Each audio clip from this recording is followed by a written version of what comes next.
warahmatullahi wabarakatuh. Perkenalkan, nama saya Naswanda dari kelompok 10 PJ Jinayah yang berjudulkan Jarimah Kisos. Baik, di sini saya sebagai moderator dan kedua teman saya sebagai pemateri. Untuk mempersingkat waktu, kepada pemateri dipersilakan untuk memaparkan materinya. Pengertian jarimah. Jarimah berasal dari kata jarima, artinya berusaha dan bekerja.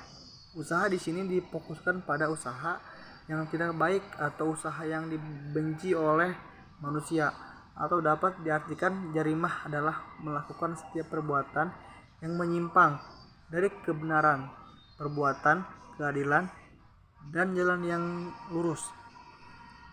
Dari keterangan di atas disimpulkan bahwa jarimah menurut bahasa adalah melakukan perbuatan-perbuatan yang dipandang tidak baik, dibenci manusia, dan menantang keadilan. Sedangkan menurut istilah jarimah yang dikemukakan oleh Imam Al-Mawardi, jarimah adalah perbuatan yang dilarang oleh syara. Pembagian jarimah dapat dibedakan penggolongannya menurut perbedaan cara meninjaunya. A. Dilihat dari berarti dengan hukuman. B.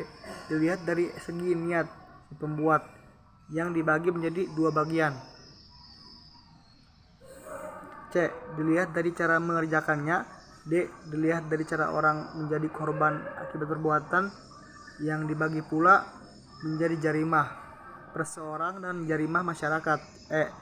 Dilihat dari segi tabiatnya yang khusus yang dibagi menjadi jarimah biasa dan jarimah politik. Nama saya Neneng Masito, NIM saya 211131116.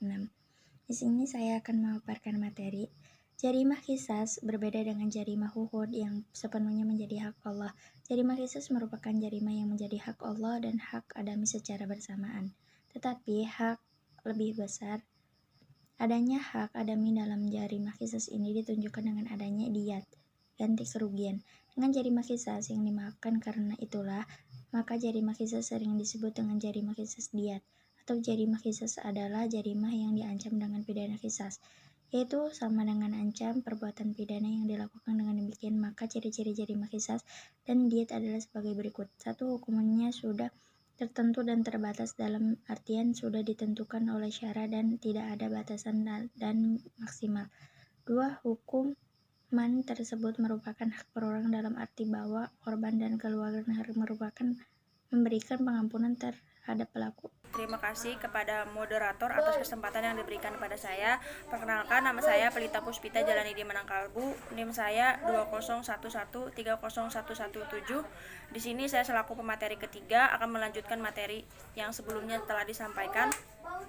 Syarat dapat dijatuhkannya kisos kepada pelaku pembunuhan sengaja, yaitu yang pertama, korban adalah orang yang haram dibunuh. Di dalam Islam ada orang-orang yang halal dibunuh, seperti contohnya kafir harbi. Yang kedua, pelaku pembunuhan adalah mukallaf. Yang ketiga, pelaku pembunuh memiliki pilihan untuk melakukan atau tidak melakukan pembunuhan tersebut. Yang terakhir, pelaku pembunuhan bukan orang tua korban. Ada hadis yang mengatakan tidak dibunuh kisos orang tua yang membunuh anaknya. Kemudian, hal-hal yang menggugurkan hukuman kisos, ada beberapa sebab yang dapat menjadikan hukuman itu gugur. Tetapi sebab ini tidaklah dapat dijadikan sebab yang bersifat umum yang dapat membatalkan seluruh hukuman. Tetapi sebab-sebab tersebut memiliki pengaruh yang berbeda-beda terhadap hukuman tersebut.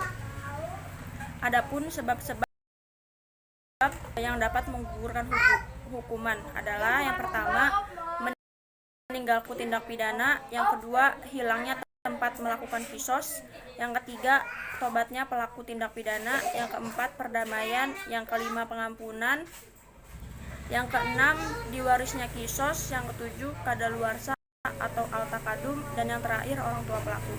Sekian dari saya. Wassalamualaikum.